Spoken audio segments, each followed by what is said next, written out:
Hey everyone, welcome back to bodyhavensoaps. My name is Darlene and I am the owner and creator of bodyhavensoaps.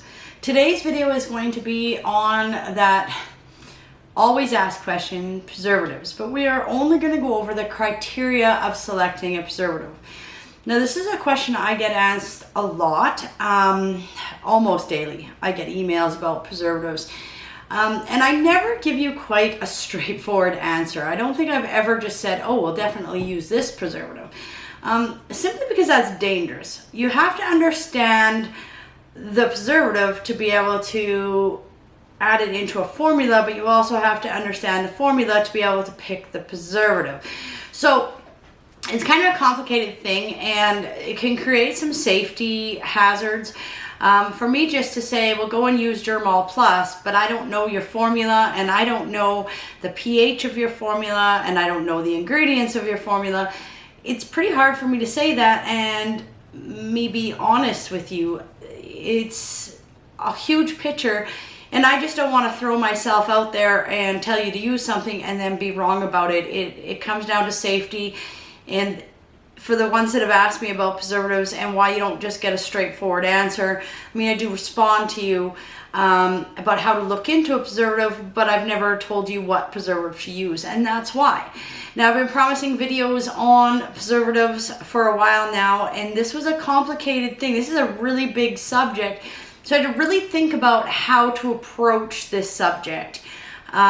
And I've decided that I'm going to go over a few videos and we're first of all going to go over the criteria to shorten that list of preservatives that are actually optimal for you to use.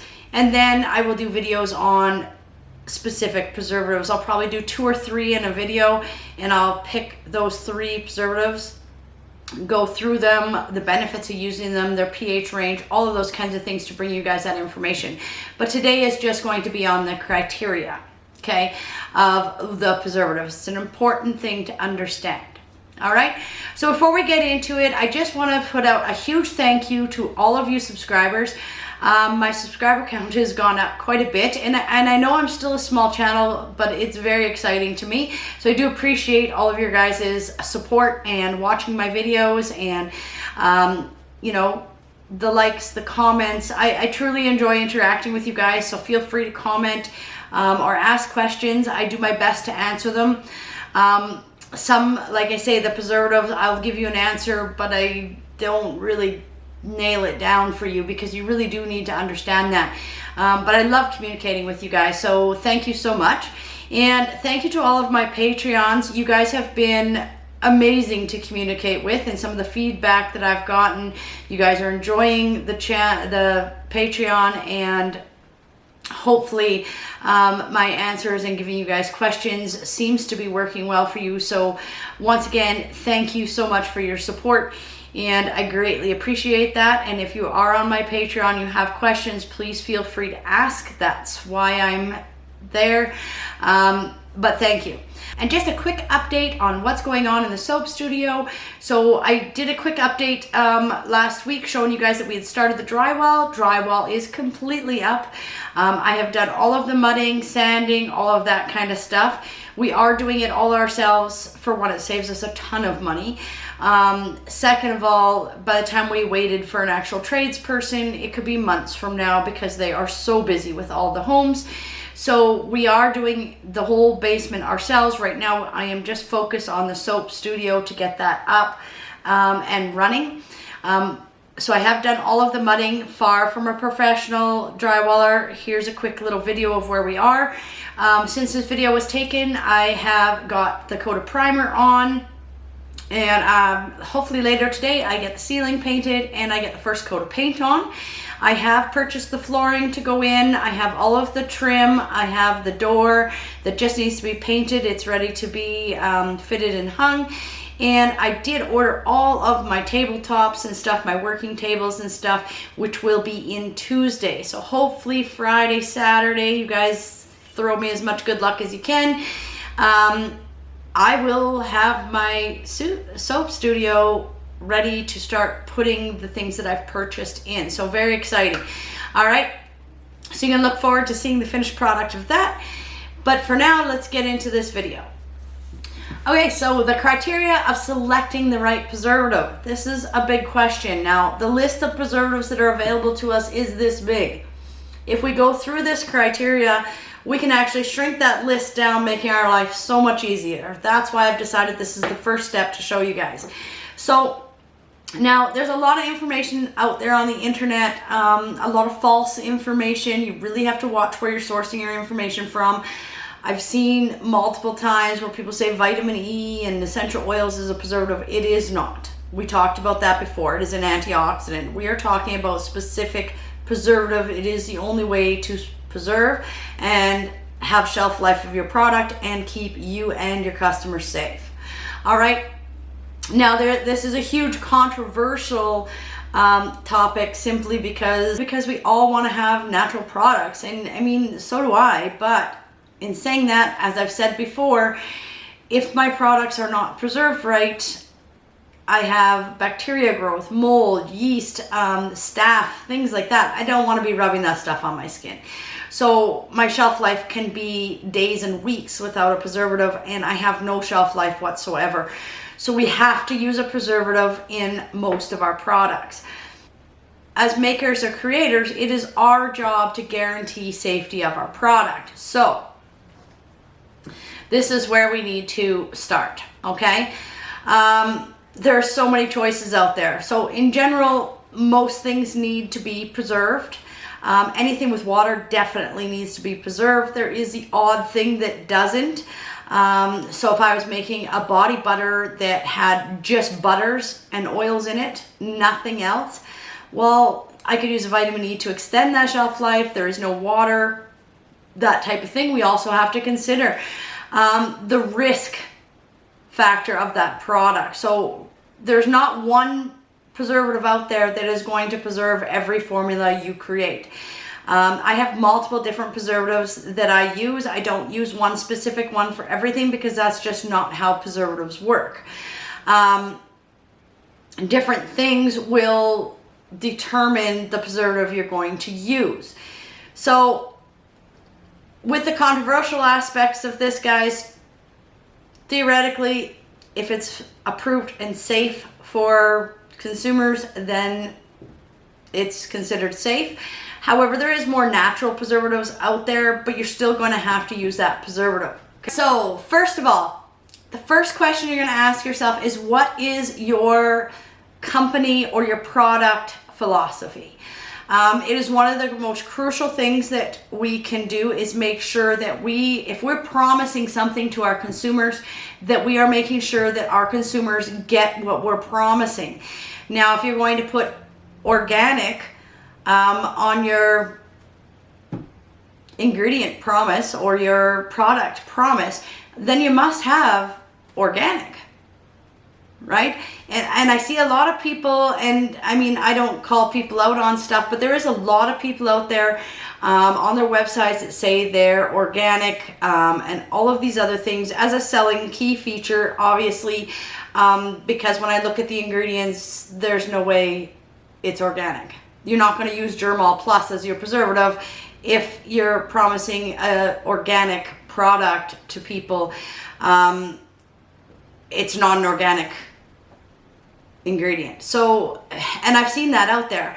And I've never commented or said anything, but you're going to have that one consumer who is going to see that, who is deep diving into changing their products and making sure that they are using the most natural products they can, and they are going to Google all of your ingredients, and they're going to Google that Dermal Plus, and they are going to realize that, just wait a minute, this isn't organic. And it takes that one person to destroy all of your work, okay? Because if you lie to them, well, you're going to get called out on being a liar. So philosophy must be followed. If you are going to promise your consumer something, you must deliver what you're promising. Number one rule of creating your own cosmetics, okay? They have enough large companies that hide things in there with fancy words and stuff, and little slogans and all kinds of stuff. When they come to small-based companies and they want small batch and they want handmade and things like that. They're willing to pay the price we charge because it is quality of product. Okay, it's not some mass-produced thing. So philosophy becomes very important. So make sure what preservative you're using follows your philosophy. Okay, if you are promising to specifically not use an ingredient, okay, in your product that is paraben free, then you must use a preservative that is paraben free, right? And they can look all this up on the internet, you guys, so it will happen. Just make sure you're following whatever you are promising your consumers. Once we eliminate all the things that we can't use because it goes against our philosophy, our list goes from this big to this big, okay?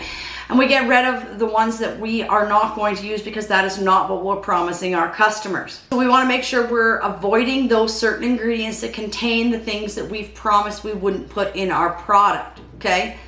Also, part of the company philosophy to consider is who will be using the finished product.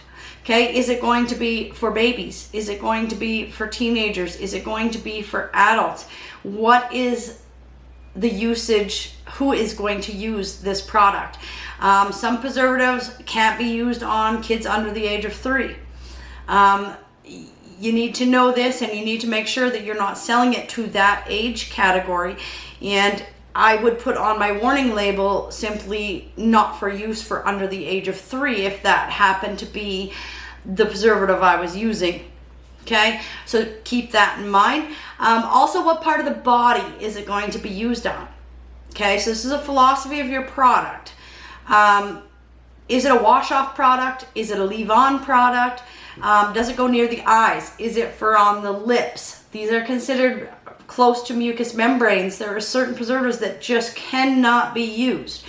There is different usage rates for leave-on products than there is a wash-off product as far as a preservative goes. So you need to dive deep into the preservative that you're looking to use and make sure you have a clear understanding of that. Your philosophy of your company and your philosophy of your products, okay? And please put any warnings on the back of your labels or on the bottom of your labels, wherever you put your warnings, about age categories, you know, not for use on lips, whatever the case may be, okay?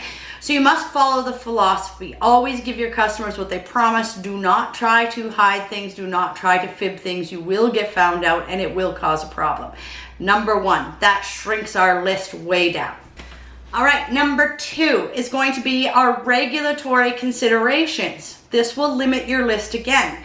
All of our countries, provinces, states, Canada's kind of across Canada. It's kind of the same regulatory across Canada, but I believe in the states, different states have different regulations. So make sure you're aware of what your regulations are. And remember, if you're selling outside of Canada, for me, for instance, if I'm selling outside of Canada into the United States, my product must meet wherever I'm selling it to. So if you're only selling in your own state or your own country, you're going to follow those guidelines. If you're going to sell this product outside of your country, you need to make sure that those products actually meet those qualifications or you can't sell there. So please keep that in mind. I mean, Europe has some pretty strict regulations. So if you're going to sell to Europe, you need to make sure that you are following their guidelines. If you're going to sell to the United States, you need to make sure that you are also following their guidelines. If you're going to sell to Canada, you need to make sure that you are also following Canada's guidelines. So sometimes the whole guidelines things can get really tricky if you are branching out into that international sales. So keep that in mind. But we can only use what's permitted in the country. So if I'm only selling in Canada, I will only worry about what is permitted in Canada, okay, by my health and safety and the FDA regulations. In the United States, if I wanted to start selling into the United States, well, I'm not going to use preservatives that are not allowed in that country, or regulations of percentages have to meet that country's regulations. So you're going to have to do research if you want to start going abroad, but you need to do research for sure on your own area of regulations, okay? There is specific conditions and usage rates that are set out by our regulations. A certain percentage can only be used. It can only be used in certain products, okay? It's not meant for leave-on formulas. It's only meant for wash-off formulas. All of those things. Now, I find when you get into the ones that are only for wash-off product, it's not meant to be left on the skin. I generally stay away from those anyways, because if it's not supposed to stay on the skin, that sounds, doesn't really suit me. But everybody to their own. But we have to make sure that we're following those, okay? It's not for use on mucous membranes. Percentage rates for areas that it's used, whether it be a leave-on product or a wash-off product, percentage of use may change. You can only use this much percentage. It's just like your fragrance and essential oil. If it's a wash-off product, you can use a little higher percentage. If it's a leave-on product, you can use a little lower percentage. So keep those in mind and make sure that you're following all of your regulations. There are limits and conditions imposed by those regulatory issues that you must consider. Once you have found out, okay, if you're just selling in your country, these are our regulations, you go through your preservative list and you knock off the ones that don't meet those regulations. If I was going to do Canada and the United States, I'm going to compile that information and I am going to make sure whichever is the highest standard, that is what I'm meeting, so I can sell in both countries. And that will limit your list. So you're going to bring that list quite a bit smaller again. Compatibility and stability, okay? Now, when we're talking about preservatives, there is not one preservative that will preserve everything, okay? I've stated that. Compatibility with your ingredients, okay? So is it compatible with all the ingredients you're putting in there? There are certain ingredients that are going to change the properties of your product and make that preservative ineffective or slowly deteriorate that preservative. So first of all, you need to make that sure that with that formula, there is nothing in there that is going to change that preservative and make it ineffective. Okay, there's several factors that can affect the compatibility and stability. Let's take a look at a preservative that is oil soluble compared to a preservative that is water soluble. You can't put an oil soluble preservative into a water based product, and you can't put a water based product into oil based product, okay, for a preservative. So we need to make sure that that preservative is compatible with whatever we're creating, whether that be an oil base, whether that be a water base, whether that be an emulsification. We need to make sure that compatibility is there, okay? Now, another thing that we want to consider is going to be the risk our formula is at of creating bacteria, yeast, and mold. So we're going to look at the risk factors. Now, we could just take a simple lotion for an example, and say I'm making the exact same lotion, but I'm putting it in 2 different containers. That's all it takes to change the risk factor. So I've made this lotion, I'm putting it in a tub. Inside that tub, people have to dip their fingers into it. Do they wash their hands before they dip their finger into it? Are they using this product in the shower where they're introducing more water into that product? What is going on with that product that is making it more susceptible to bacteria growth, right? Is it something that people are going to leave the lid off and there's going to be lots of air exposure to that product? That can make it a high risk factor. Now, if I was to take the exact same lotion and I was to put it into a pump bottle, okay, and now they don't stick their fingers in and out of it, so I've eliminated that. The chances of water getting in there, pretty slim, okay? And then it is chance of the lid being left off and being exposed to air, well, that's pretty slim, okay? So we've taken the exact same product and we've packaged it 2 different ways, and we have a high risk formula and we have a low risk formula, but packaging is the only thing that I changed. I didn't change my formula at all. So if you can look at it that way, I mean, you can see this is a big question when it comes to preservatives. So I have a high risk and a low risk. I may need a stronger preservative for that high risk packaging, a lower preservative for that lower risk. So those are options that we have too. So packaging can make a huge difference on preservatives that we use as well. Okay. So an initial preservative system must be selected for every formula you create. And then you're going to do your stability test and all those types of things. Now, over time, that preservative might decline and become less effective. So we have to be aware of that. Things that can change that is going to be separation in your product, stuff like that. That is why we create stability testing for every formula we create. All right, and product form. Now, this is another thing to consider.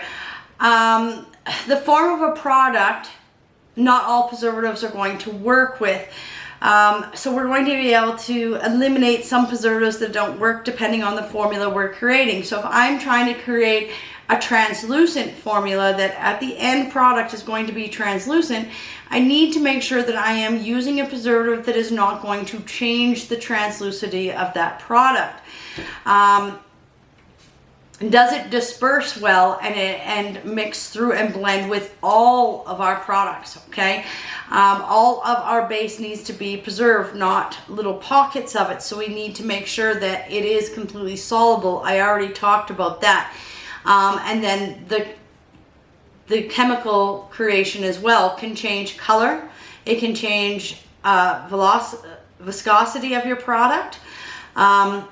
So I may use a preservative and then all of a sudden my product was nice and thick when I made it, and as that preservative sat in there, the product became looser and looser, and all of a sudden it became this soupy mess that didn't work well. Okay, and that could all be just because of a preservative you added. So make sure you're using one that's going to work with that chemical compound that you've got going on. Essentially, when you create a formula, it's science, right? So you need to pay attention to that. And you want to make sure that it's not going to create separation. It's not going to create color change. It's not going to morph fragrance. It's not going to change the viscosity of the creation that you're making. These are all things that we need to consider. Okay, so product form, what am I looking for? If I was to make a product that I don't use scent in, it's a non-scented product, I want to make sure that I'm using a preservative that is not going to have that strong preservative smell to it, which some of them do. I want to make sure I'm using a preservative that's going to have a no smell or a very minimal smell to it in my products that are scentless, right? So those are considerations as far as product form. And last but not least, you want to look at the pH of your product, okay? You're going to take the pH of your product, and there's just some things that we're not going to get into certain pH ranges when we make them. They're designed to be at a certain pH range. The only way we can process and make those products, we have to select a pH preservative that's going to work in that pH range. So if you take something like Dermal Plus, it works between 3 and 8. So that's a pretty wide pH range that preservative works in. And there's a few like that are pretty easy to work with because they have that wide pH range. But then we have other preservatives that don't work over 6 pH. There's multiple different ones out there, and you start getting into the more natural ones, they're a lot more sensitive to the pH and ingredients, okay? So along with the pH, you guys, we also want to look at the temperature in our formulation, the process that we use to make this formulation. So if my process is to bottle or package this while still warm, I may not be able to use certain preservatives at those lower temperatures. If my process is to allow to cool to full room temperature before packaging, well, now that opens up my ability to use preservatives, because all preservatives have a pH range that they're used in. They all have a chemical range that they can be used in. They all have a heat range that they can be used in. If you go outside any of those parameters, that preservative is considered ineffective. Okay, so look at your formula. Okay, right off the bat, we're going to eliminate any preservatives that do not meet our philosophy, okay, of our business or our product that we are creating. Then we are going to look at our regulatory issues, and we are going to eliminate any preservatives that I cannot use according to regulatory issues with where I either live, what country I live in, or what countries I'm trying to sell to. So look at those regulatory issues. You'll see your list is just going to get smaller and smaller, and there's just some things that you're just not going to be able to use just from those two things. Then we're going to look at the stability and compatibility with our ingredients. Okay, in our formula, we need to pick a preservative that is going to be compatible and stable in that product. Okay. Then you're going to look at the product form.